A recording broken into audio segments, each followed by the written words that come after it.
भद्रा काल है, केतु काल है, जो काल भी आते हैं सारे उसमें पहले से लिखा होता है। सब देन है इस मोबाइल। आप अपने घर पे ही मनाओ उन त्योहारों को, ऐसे भाई बहन के रिश्तों को मत खराब करो। जय श्री राधे कृष्णा। कैसे हैं आप सब? मैं सावित्री मावड़ी आप सबका स्वागत करती हूँ अपने यूट्यूब चैनल मावड़ी के ब्लॉग्स में।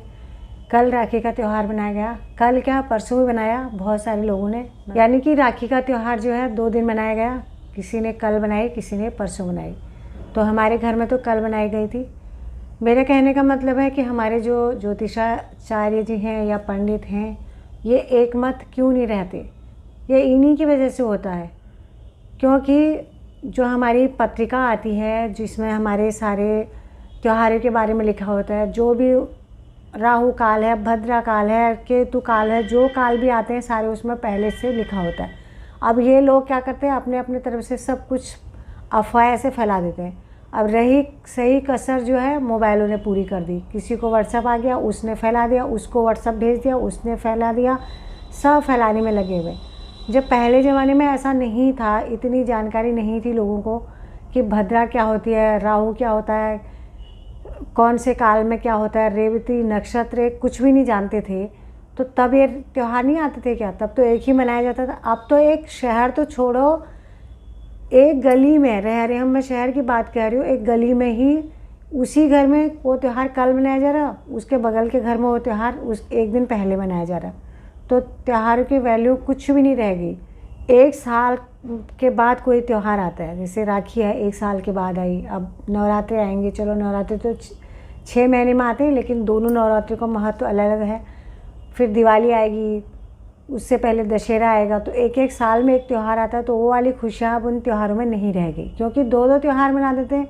अफवाहें पहले फैला देंगे, नहीं नहीं इस त्यौहार में ऐसा हो जाएगा, नहीं नहीं ये अब तुम ये करोगे ऐसा हो जाएगा।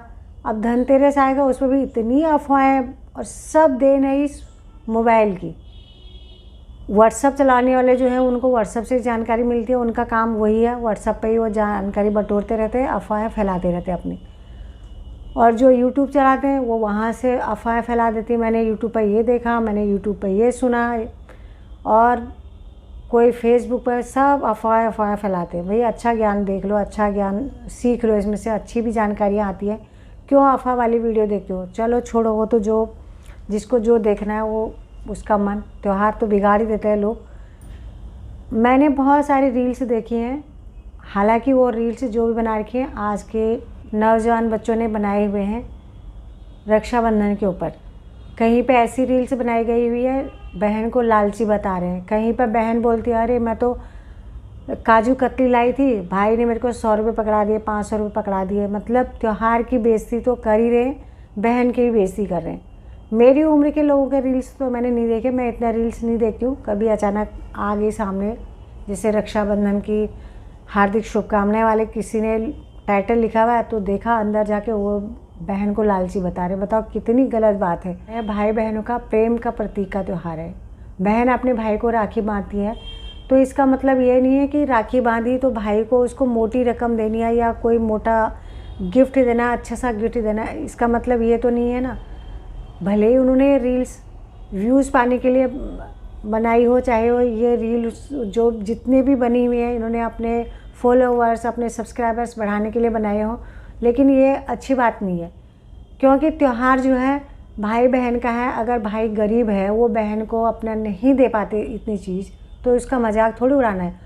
और जो बहन भाई के घर में ये सोच के जाती है सही में कि मेरा भाई मेरे को बहुत सारे पैसे देगा या बहुत सारे गिफ्ट देगा, मैं उसके लिए ये ले जा रही हूँ तो वो मेरे को इससे दुगना देगा, तो भैया ऐसी बहनों की ज़रूरत होनी भी नहीं चाहिए। बताओ, जब भाई सही सलामत रहेगा तभी तो मायका रहेगा ना। माँ बाप तो किसी के भी सदा नहीं रहते। भाई भाभी जब घर में रहेंगे तभी मायका होता है। जिनके भाई नहीं है उनसे पूछो ज़रा कि मायका क्या होता है। जब तो उनके माँ बाप हैं तब तो उनका आना जाना होता है, जब माँ बाप नहीं होते हैं तो वो किसके घर जाते हैं फिर। ये गलत बात है कि भाई बहन को लालची बना दिया और भाई को बोला कि बताओ वो मुझे 500 दे रहा है, 100 रुपये दे रहा है। मैं तो ये कहती हूँ कि जिस तरह हमारे पति कमा रहे हैं, हम अपने बच्चों को पालने के लिए भरसक प्रयास कर रहे हैं, भरसक मेहनत कर रहे हैं, सुबह से शाम घर पर, सुबह जाते हैं, किसी की नौकरी कर रहे हैं, सुबह जाते हैं शाम को अपने घर पर आते हैं। और कभी कभी बच्चे छोटे होते तो वो सोए ही मिलते हैं, उनको सुबह जाते सोए देखते हैं, शाम को घर पर आते सोए मिलते हैं। तो इतनी मेहनत हमारे पति अपने बच्चों को पालने में कर रहे हैं, तो वही मेहनत भाई भी कर रहा है अपने घर परिवार चलाने के लिए, अपने बच्चों को पालने के लिए।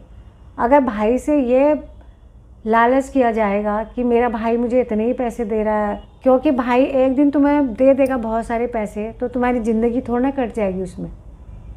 भाई से ऐसा लालच बिल्कुल भी नहीं करना। अगर आप में थोड़ी सी भी अकल है ना, तो भाई के लिए उसकी लंबी उम्र की प्रार्थना करो, और वो जो भी उसकी कमाई है उस कमाई में बरकत दे, उसके बच्चों खूब आगे बढ़ें, पढ़ें लिखें, खूब तरक्की करें, ऐसा भगवान से प्रार्थना करो अपने भाई के लिए। जब भाई है तभी मायका है। एक होता है बचपन वाली, छोटे हो, अब तो बचपन वैसा भी नहीं रह गया, क्योंकि आज के बच्चों को पॉकेट मनी मिल रही है, अच्छा खासा उनको खर्चा देते हैं उनके माँ बाप, तो वो बच्चे उस गरीबी को जान भी नहीं सकते, समझ भी नहीं सकते कि किसी ज़माने में ऐसा होता था। अभी भी होता है, जिनके भाई छोटे हैं, बहनें बड़ी हैं, मान लिया अपने भाई को राखी बांधती हैं, तो वो पैसा जो है उनके माँ बाप ही देते हैं, माँ ही देती है भाई को कि चलो अपनी बहन को दे दे। अगर वो बहन अच्छी होगी, घर खर्च में परेशानी हो रही होगी, तो वो पैसे जो भी भाई ने दिए हैं वो पैसे, उन पैसों को वापस अपने माँ को दे देगी कि चलो हमारे घर खर्च में काम आ जाएंगे।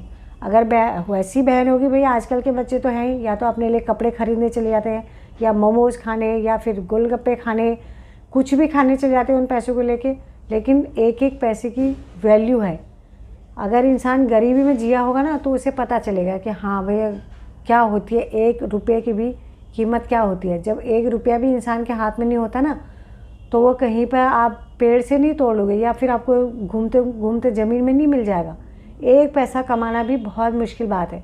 तो इसलिए भाई से ऐसा ना लालच करें, ना ऐसी लालची बहन बने, और भाई को भी ऐसी बात नहीं करनी चाहिए कि मेरी लालची बहन आ गई, और ना बहन को ऐसी बात करनी चाहिए कि भाई ने मुझे इतने ही पैसे दिए, भाई इतना अमीर है, इतने पैसे वाला है। किसी को क्या पता, किसी ने पेड़ लगा रखा क्या अपने घर में? सब कमाई करते हैं। जैसे आपके पति दिन रात खप रहे हैं, दिन रात खपने के बाद 1 महीने बाद उन्हें सैलरी मिलती है, उसी तरह भाई भी खपता है, वो भी किसी की नौकरी करता है, उसके बाद वो अपने घर में 1 महीने के बाद तनख्वाह लाता है, अपने घर का राशन पानी भरता है। तो ना तो लालची बहन अच्छी बात है, और ना भाई के लिए अच्छे ऐसे शब्द बोलना अच्छी बात है। रक्षाबंधन है, उस त्यौहार की वैल्यू करो। कोई भी त्यौहार है, आप बताओ 1 साल में त्यौहार आता है, इस त्यौहार के बारे में आप लोग ऐसा बोलते हो, तो आप अपने घर पे ही मनाओ उन त्योहारों को। ऐसे भाई बहन के रिश्तों को मत ख़राब करो। अगर आपके मन में भाई के प्रति ऐसा है, तो दिखावा क्यों करना? भाई हम तो नहीं बोलते, कभी भी नहीं। मैं कितनी भी गरीबी में जी होंगी, कितनी भी मुश्किलें मेरे को आई होंगी, मैंने आज तक अपने भाइयों को नहीं कहा कि मुझे 1 पैसे की ज़रूरत है।